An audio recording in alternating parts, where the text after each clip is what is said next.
Bonjour Vladimir Fedorovski, vous êtes ancien diplomate, grand spécialiste de la Russie, vous publiez Poutine de A à Z chez Stock. 40e livre, Poutine. 40e livre, vous n'arrêtez pas. Et là, les accusations pleuvent de la part des États-Unis, et notamment du sénateur président de la Commission du renseignement américain, qui dit que Poutine directement intervient sur l'élection présidentielle française. Oh, c'est merveilleux. Quel plaisir pour moi. Comme ça, je vais vendre beaucoup de livres. Oui. Le seul bémol, qu'il ne donne pas de preuves, il dit qu'il croit qu'il ne se trompe pas. Une petite nuance. Oui, mais enfin, ils enquêtent à partir d'aujourd'hui sur les interventions de la Russie et de Poutine sur l'élection de Trump, et ils disent qu'il y a des interventions de Poutine dans l'élection présidentielle française.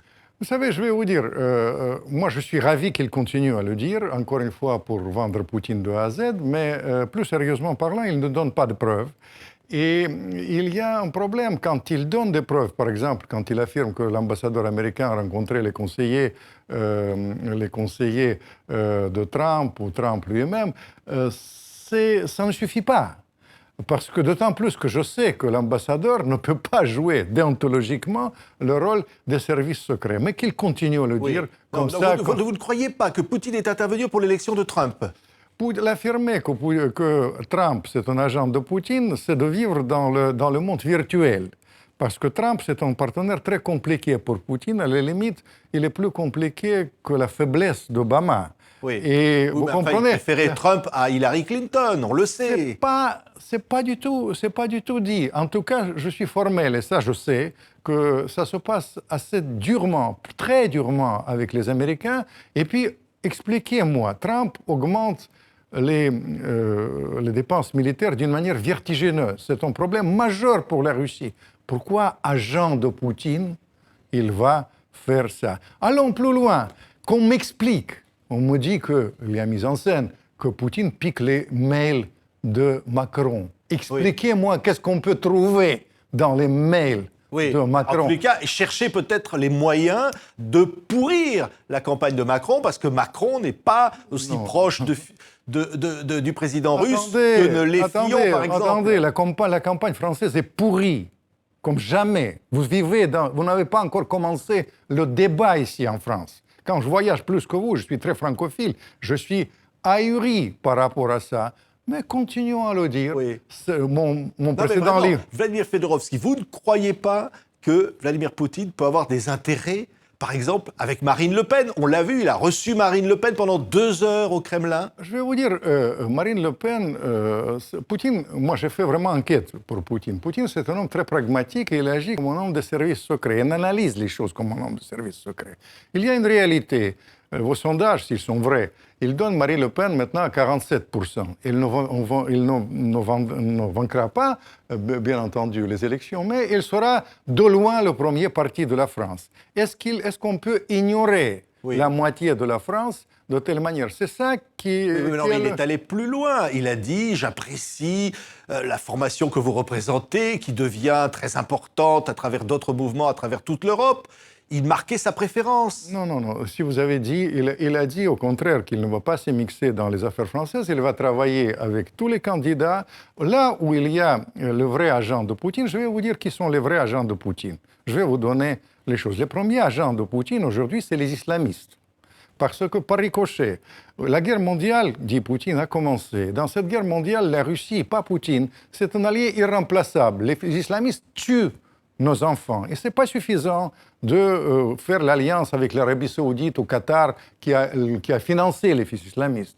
Et le peuple russe, évidemment, c'est un allié irremplaçable. Il y a un deuxième allié, pour que vous sachiez. Je vous donne les noms, 3 surtout, essentiellement. C'est Dostoïevski, Tchaïkovski et Tolstoï. Parce qu'il y a une vraie affinité entre les Français, et ça dépasse l'électorat de Le Pen, vous savez. Vous rajoutez Le Pen, Fillon et Mélenchon, vous avez plus de 60%. La France, aujourd'hui... Ce sont des gens, donc des candidats qui veulent un dialogue construire avec Pourquoi Poutine. Les Français, la France en majorité, veulent rétablir les rapports avec la Russie? Parce qu'ils sentent profondément, et les Français sentent profondément, qu'il ne peut plus reculer face à l'islamisme. Et je menais vraiment une longue enquête sur lui. Ce livre donne des clés pour comprendre ce personnage. J'ai aucune sympathie pour Poutine. Mais en revanche, j'ai beaucoup de sympathie et je suis partisan de bon sens. C'est pour ça que je vous alerte. Il ne faut pas vivre dans le monde imaginaire. Mais les Français désapprouvent, on l'a vu encore, la répression des manifestations qui a eu lieu il y a encore quelques jours à Moscou. Bien sûr, mais vous savez, moi je suis très sympathique avec ces manifestations et au contraire, ces manifestations, c'est la preuve de la vitalité, de l'européennité de la jeunesse russe. Et je pense... On a vu aussi la preuve de la répression violente. Bien sûr. Ne relativisons pas les choses. Vous savez, d'ailleurs, Poutine, vous savez ce qu'il a dit, Poutine, sérieusement parlant? Il a dit qu'il faudra écouter ces gens-là. Mais moi, je suis le premier, si vous connaissez mes livres, rien que Poutine de A à Z, je suis contre le verrouillage de ça. Je pense que c'est un régime autoritaire, qu'il ne faut pas tuer la classe moyenne qui s'exprimait en travers ces manifestants. Mais où je suis contre, qu'il ne faut pas diaboliser la Russie. Oui. La Russie, c'est un allié irremplaçable dans cette lutte contre l'islamisme. Mais la Russie aujourd'hui, c'est Vladimir Poutine. Évidemment. C'est lui, évidemment, vous le dites, et encore pour 25 ans, Évidemment. Mais je vais vous dire, Poutine, aujourd'hui, vous comprenez, Poutine ne tue pas nos enfants. Les islamistes tuent nos enfants. Nous sommes alliés pendant la Deuxième Guerre mondiale avec Staline, qui était un monstre. Et on a gagné.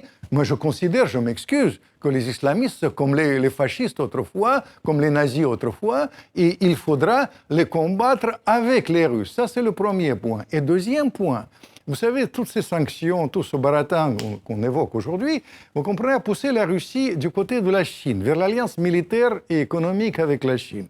Vous me prouvez que c'est dans l'intérêt de la France ou dans l'intérêt même de la Russie. Moi, je pense que l'escalade est allée trop loin. Ces gens-là qui font n'importe quoi souvent dans la presse, la propagande aujourd'hui est partout. C'est pas tout le contraire que pendant la guerre froide. On mélange la propagande et la politique réelle. Je vais vous citer le chef d'état-major américain, chef d'état-major en exercice. Il dit qu'avec la Russie, la guerre est inévitable. Inévitable, ça veut dire que c'est la fin de la civilisation. Je dis, calmez-vous. L'escalade, ça ne sert à rien, d'une part. Diaboliser la Russie, ça ne sert à rien. Il faut la comprendre. Et j'espère bien qu'avec ce livre, Poutine de A à Z, j'essaie de donner les clés. Pas la propagande, mais les clés. Et pour finir sur une note personnelle, vous dites une journée de Vladimir Poutine, vous dites il se lève à 8h30, il se lève très tard, vous dites il va faire du sport tout de suite. 1h15 de sport, et puis une demi-heure avec une copine. Non mais c'est ça qui est intéressant. Vous dites il passe ensuite un long moment avec une présence galante. Oui, une demi-heure maximum. Mais après, vous parlez de qui, là? Non, mais il y a sa campagne, oui, c'est le gymnaste champion olympique. Mais vous savez, Poutine, il est pas mal. Il faut dire, c'est un bourreau de travail. C'est pas du tout Eltsine qui est passé 20% de temps au Kremlin. Lui, à partir de midi jusqu'à 3 heures du matin, il bosse, il travaille. Et le mot pour comprendre, moi je n'aime pas Poutine, mais le mot pour le comprendre, c'est le mot intérêt, intérêts nationaux. Il fonctionne en fonction des intérêts, équilibre des intérêts, équilibre des forces. Il y a le danger là-dedans, mais en même temps, il faut comprendre les personnages, ses faces cachées. J'essayais de mener une longue enquête sur le personnage et j'ai essayé de vous donner des pistes. Oui. Et vous nous rappelez ses origines modestes, il transportait des seaux d'eau plusieurs étages. Famille extrêmement pauvre, évidemment, et qui avait vécu les grands drames de l'Union soviétique. Et c'est de ça dont il est fait. Mais attendez, ça, vous visez absolument juste. Parce que, pour comprendre Poutine, c'est un garçon de la rue, une racaille, comme disait l'autre. Il aurait dû terminer, il m'a dit, j'aurais dû terminer en prison. Il réagit comme ça, l'œil pour œil, dent pour dent. Puis le sport, vous savez, il agit comme judoka.